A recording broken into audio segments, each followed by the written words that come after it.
Okay, so this is question number 5 of exercise 6D, D3 book. I'm going to do parts A and B of question number 5 because parts C and D are basically similar to parts A and B. So I'm going to do these two and you will do these two on your own, okay? So in part A, what do we have to do? The question says that find the equation of the line passing through the point minus 2 comma 5 and parallel to the line 3y plus 7x equals to 29. Now first of all understand कि हमें निकालना क्या है. देखो हमें सवाल में ना equation of the line निकालनी है which passes through minus 2 comma 5 and is parallel to this line. Now parallel is the key word. We know when parallel word is given, it means that the gradient of this line and the gradient of this line, they'll be equal. So how about if I find out the gradient of this line by making y the subject? When I'll make y the subject, the coefficient of x will be the gradient, right? We did that in exercise 6C. जब इसका gradient आ जाएगा वही gradient इस equation का gradient होगा और ये वाली इक्वेशन इस पॉइंट से गुजर रही है. Now we have the gradient, we have the point. उस ग्रेडियंट और इस पॉइंट को यूज करके हम y is equals to m x plus c के थ्रू इक्वेशन फाइंड करेंगे. सो मैं आपको करके दिखाती हूँ मैं क्या कह रही हूँ. पार्ट ए में आपको जो इक्वेशन दी हुई है 3y plus 7x is equals to 29, इसमें आप y को सब्जेक्ट बनाएंगे.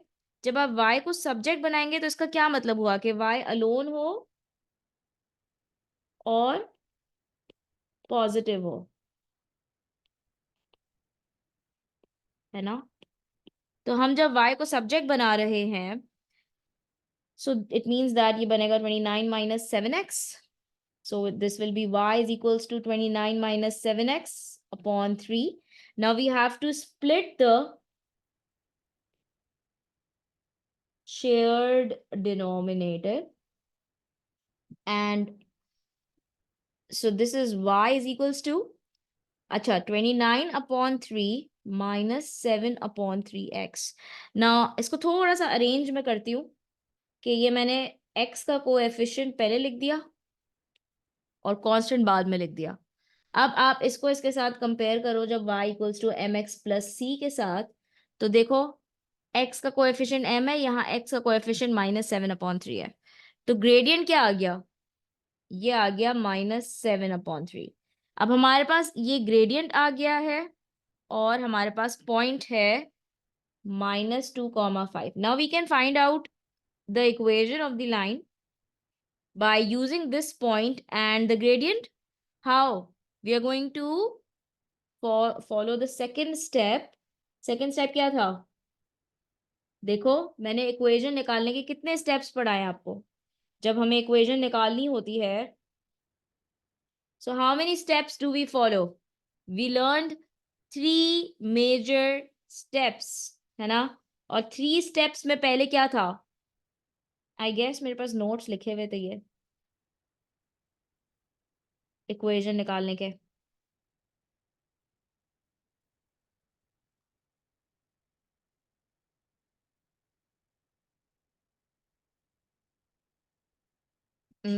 अच्छा इसमें नहीं आ रहे अभी. उसमें मैंने कल की क्लास में मैंने आप लोगों को बताया था ना कि किस तरह से हम इक्वेशन से बनाने के लिए, इक्वेशन बनाने के लिए हम 3 इजी स्टेप्स फॉलो करते हैं. और पहला स्टेप क्या था, फाइंड m. दूसरा स्टेप क्या था, फाइंड c.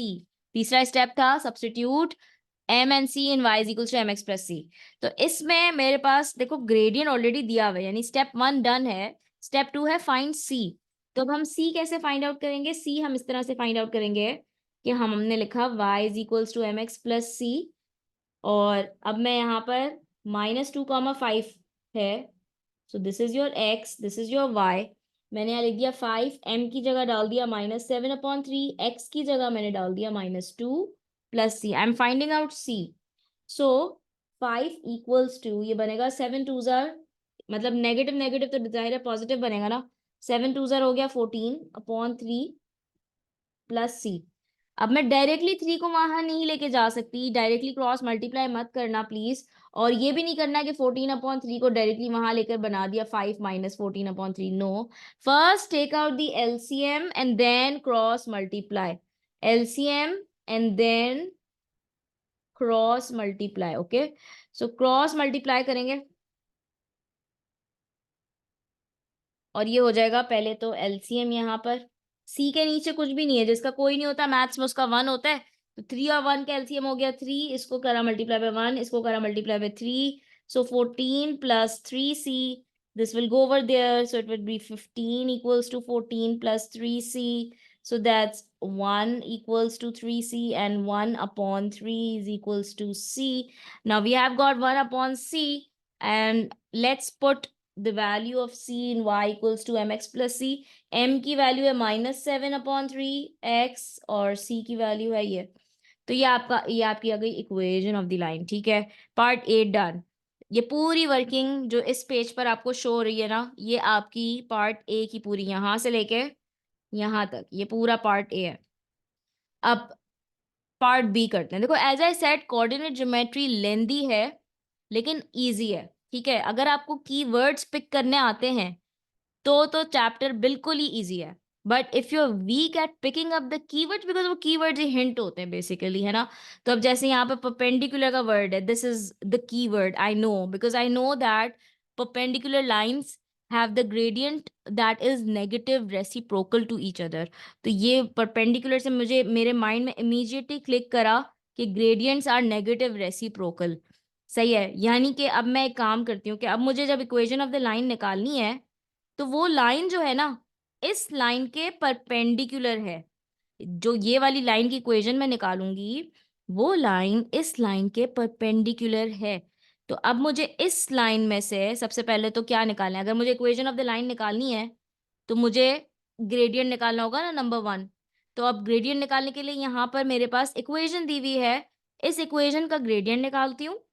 उस ग्रेडियंट का नेगेटिव रेसिप्रोकल इस लाइन का ग्रेडियंट होगा। So what I mean is, in part B, what we are going to do is, पहले तो हम equation लिखते हैं, 42x - 7y, 42x - 7y is equals to 5. अब let's make y the subject, ठीक है, अलोन भी हो और पॉजिटिव भी हो। तो -7y को वहां लेकर आते हैं और 5 को यहाँ लेकर आते हैं, तो ये बनेगा 42x - 5 equals to 7y. So 42x - 5/7, इसको डायरेक्टली स्प्लिट अगर मैं कर दूं ना, तो ये ऐसे हो जाएगा स्प्लिट करके, 7 1 जार 7 6 जार, तो ये बनेगा 6x - 5/7 equals to y. So therefore इसका ग्रेडियंट क्या आ गया, देखो ये m1 आ गया 6, बट ये इसका मुझे अब नेगेटिव रेसिप्रोकल करना होगा। सो नेगेटिव रेसिप्रोकल इसका होगा -1/6। ठीक है, ये आ गया। अब इसके बाद मुझे क्योंकि इक्वेशन निकालनी है, तो मेरे पास पॉइंट क्या दिया हुआ है, ये पास हो रही है -1, -6 से। पार्ट बी में हमें कोऑर्डिनेट दिया हुआ है -1, -6। तो अब ग्रेडियंट हमारा है -1/6 और पॉइंट है -1, -6। तो आ जाओ y is equals to mx plus c में इन सबको डाल के c की वैल्यू निकालते हैं। y is -6, m is -1/6, x is -1 plus c. So this will become -6 is equals to +1/6 plus c. Please do not send this fraction over there directly, and also please do not cross multiply directly. First LCM and then cross multiply. So पहले LCM निकालो, 1/6 plus 6c का जो LCM आएगा वो क्या होगा, वो होगा 1/, अच्छा -6 एज इट इज लिखते हैं, इक्वल्स टू, यहाँ पे हमने 6 का LCM लिया, ये हो गया 1 + 6c। अब ये वहां जाके मल्टीप्लाई हो गया तो -36 इक्वल्स टू 1 + 6c, ये वहां जाके माइनस हो जाएगा, सो ये हो गया -36 - 1 equals to 6c, -37 equals to 6c, -37/6 equals to c। अभी इसको मिक्स नंबर में नहीं कन्वर्ट करना, ठीक है, मिक्स नंबर में अभी नहीं कन्वर्ट करेंगे, अब हम इक्वेशन निकालने लगे हैं। So y is equals to mx plus c, तो प्लस की जगह पर अब हम यहाँ लिखेंगे माइनस 37/6 बिकॉज सी की वैल्यू नेगेटिव है ना, इसलिए। ठीक है, तो ये माइनस होगा। तो ये हमारे पास इक्वेशन बन के आ गई। अब आपका अगर कोई सवाल है, कुछ पूछना है, तो मैं आपको अनम्यूट कर सकती हूँ। आप बताओ, कुछ पूछना है? All clear?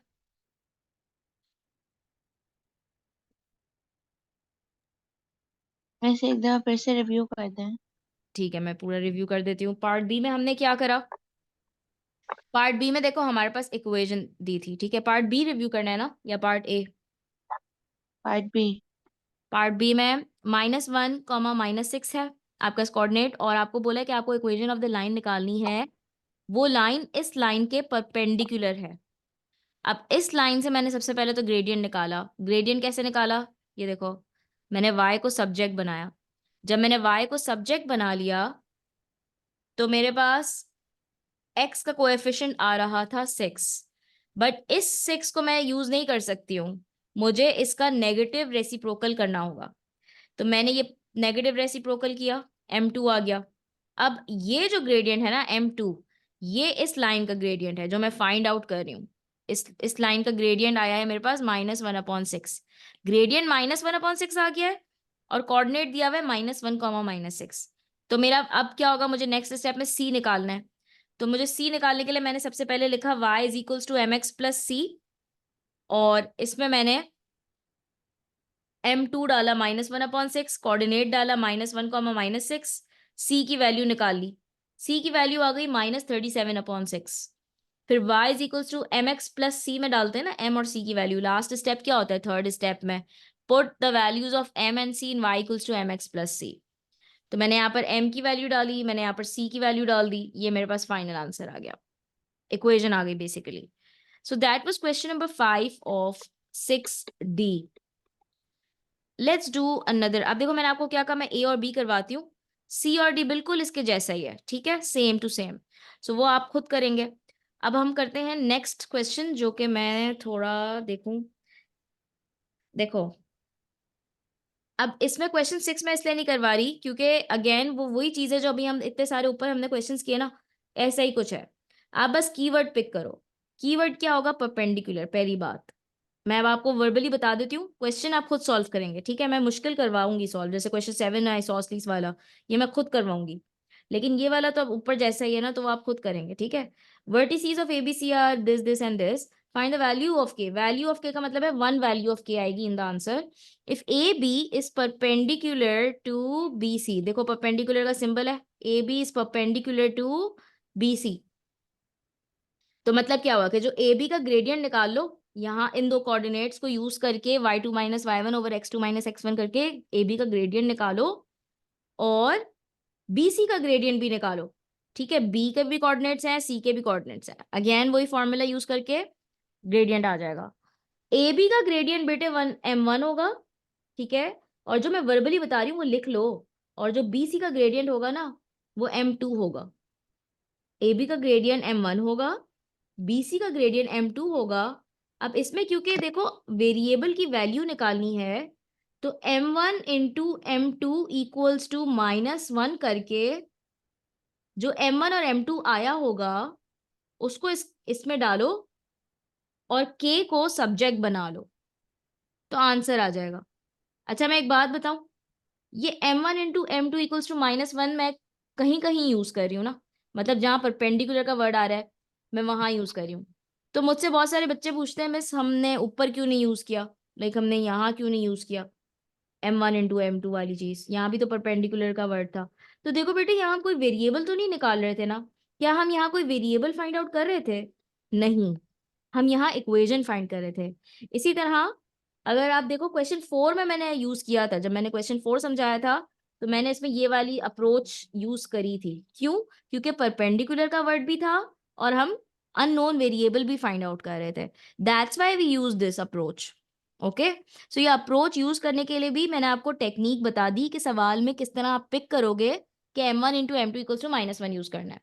अच्छा, अब इसके बाद अब हम आते हैं क्वेश्चन 6 की तरफ। मैंने आपको वो भी बता दिया, समझा दिया ना।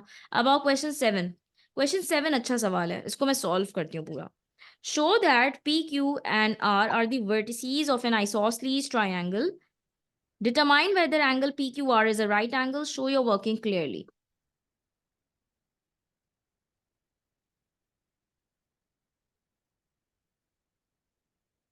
सबसे पहले तो आइसोसलीस ट्राइंगल कौन सा ट्राइंगल होता है? जिस ट्राइंगल की दो साइड्स इक्वल होती हैं, ठीक है? ट्राइंगल जिसकी दो साइड्स और दो एंगल्स इक्वल होता है, वो आइसोसलीस कहलाता है। जब भी आइसोसलीस ट्राइंगल प्रूफ करना होगा तो आप कैसे प्रूफ करोगे? अगर आपके पास जैसे फॉर एग्जांपल एक ट्राइंगल है, इस ट्राइंगल की पी क्यू और आर, ये जिस साइड नहीं पता, ये भी नहीं पता, ये भी नहीं पता, बट हमें कोऑर्डिनेट्स तीनों के दिए हुए हैं, तो ये हमें ना लेंस बेसिकली निकालनी है। इससे हमने क्या पिक करा? आइसोसलीस से हमने ये पिक किया कि हमें पी क्यू, पी आर और क्यू आर, हमें तीन लेंस फाइंड करनी है। डिस्टेंस का जो हमने फॉर्मूला नहीं पढ़ा था, x2 minus x1 the whole square plus y2 minus y1 the whole square, और पूरा अंडर रूट में था। डिस्टेंसेस निकालने हैं तीन, because triangle has three sides, so we are going to find out P Q का distance, then we are going to find out QR ka distance, then we are going to find out PR distance. Once we find out all the three distances, any two distances would come equal. वो दो distances अगर equal आ गए तो हमने लिखना है कि this side is equal to this side and therefore it is a PQR is a isosceles, an isosceles triangle. So PQ के लिए मैं कर रही हूँ यहाँ पर x2 minus x1 the whole square plus y2 minus y1 the whole square. और P के कोऑर्डिनेट्स हमें, मैं यहाँ पर लिख रही हूँ x1 y1 x2 y2, ठीक है? तो ये हो जाएगा x2 minus x1 the whole square plus y2 minus y1 the whole square. So that 6 plus 1 हो जाएगा 7 squared, 8 minus 3 is 5 squared, under root में ही हो गया 49 plus 25 under root, and that's under root 74। अभी अंडर रूट में ही रखते हैं, ठीक है? अंडर रूट 74 एक चीज आ गई। दूसरी, अब आप मुझे क्यू आर और इसी तरह से मुझे क्यू आर निकाल के बताओ और पी आर भी निकाल के बताओ जरा, क्या आ रही हैं वैल्यूज फॉर्मूले से।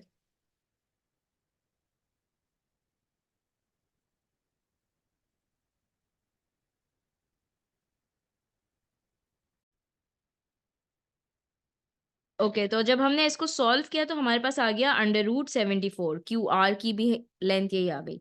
अब मैं आगे मजीद पी आर इसलिए नहीं कर रही क्योंकि मेरे पास दोनों लेंथ तो सेम आ गई, तो अब मैं फर्दर और नहीं कर रही, ठीक है? तो मैं यहाँ पे लिख देती हूँ as P Q is equals to Q R is equals to under root 74, therefore triangle PQR is an isosceles triangle, ठीक है? अब इसके बाद बोला हुआ है that I have to determine whether triangle angle, ये जो सिंबल है, ये जो सिंबल है यहाँ पर, ये एंगल का सिंबल है, ठीक है? अब ये एंगल का सिंबल है तो इसका मतलब ये है कि अब हमें डिटरमाइन करना है whether P Q R is a right angle triangle showing your working clearly. Now what you have to do is कि हमें इसको प्रूव करने के लिए कि राइट एंगल है, हमें पाइथागोरस थ्योरम लगाना होगा। लेकिन पाइथागोरस के लिए मेरे पास पी क्यू, देखो जो जो लेटर सेंटर पे होता है ना उस पर ही 90 डिग्री बन रहा होता है। Like if I make a triangle रफली something, so it's gonna be like this P Q R, ये पी है, ये क्यू है और ये आर है, ये 90 डिग्री डेफिनेटली क्यू पे बनना चाहिए। तो मैं पी क्यू तो निकाल के आ चुकी हूँ, ये रहा अंडर रूट 74, मेरे पास क्यू आर भी अंडर रूट 74 आया है। हावेवर मुझे ना पाइथागोरस निकालना है पी आर, तो मैं पी आर निकालती हूँ। पाइथागोरस के लिए हाइपोटेन्यूज पी आर है, तो पी आर फाइंड आउट करती हूँ और पी आर के लिए मैं लेंथ का फॉर्मूला दोबारा से लगा रही हूँ। सो ये हो जाएगा x2 minus x1 the whole square plus y2 minus y1 the whole square. देखो जब भी राइट एंगल प्रूफ करना होता है ना तो हमें पाइथागोरस लगाना होता है। पाइथागोरस के लिए मेरे पास हाइपोटेन्यूज तो है ही नहीं, बिकॉज मैंने आपसे क्या कहा कि जो लेटर सेंटर पे होता है उस पर 90 डिग्री बन रहा होता है। तो 90 डिग्री अगर मैं यूँ बनाती भी हूँ ट्राइंगल, तो उसके लिए मेरे पास ये P है, ये Q है और ये R है, तो मेरे पास PR तो है ही नहीं। ये √74 है, ये √74 है, मुझे ये पहले PR तो निकालना पड़ेगा ना। तो PR निकालती हूँ, फिर पाइथागोरस लगाऊंगी ना। तो PR के लिए P के कोऑर्डिनेट्स है मेरे पास -1, 3, और R के कोऑर्डिनेट्स क्या है? R के कोऑर्डिनेट्स हैं 11, 1, ठीक है।